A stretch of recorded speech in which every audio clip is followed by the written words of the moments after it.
ধন্যবাদ।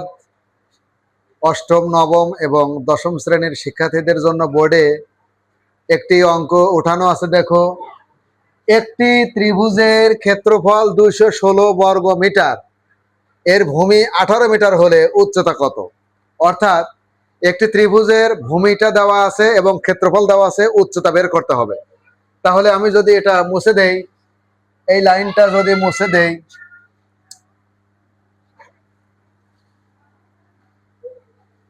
তাহলে দেখো ক্ষেত্রফল দেওয়া আছে 216 বর্গ মিটার এবং ভূমি দেওয়া আছে 18 মিটার। তাহলে এর উচ্চতা কত? তাহলে আমরা যদি লিখি যে আমরা জানি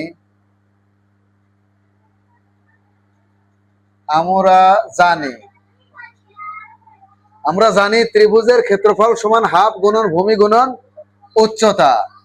তাহলে কি লিখবো? হাফ গুণন ভূমি গুণন উচ্চতা।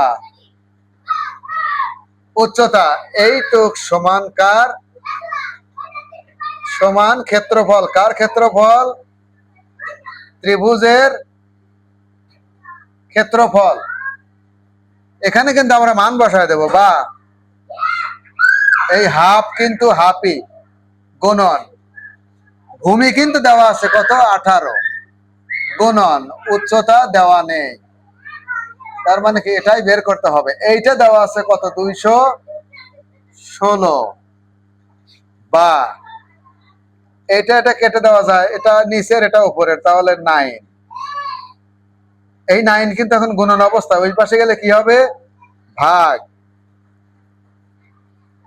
উচ্চতা গুণন 9 সমান 216, বা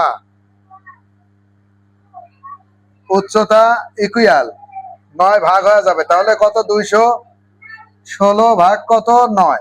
এখন যদি আমরা ভাগ করি, দেখো 9 দিয়ে 216কে ভাগ করব, তাহলে 9 দিয়ে 21-এর মধ্যে দিলে 9 দুগুণ কত? 18, পাশে কত?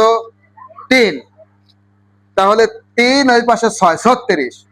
তাহলে 4 নং 36 এত মিটার। তাহলে অ্যান্সার কত হইলো? এই 24 মিটার। এটা কিন্তু এই অঙ্কের সমাধান। ধন্যবাদ।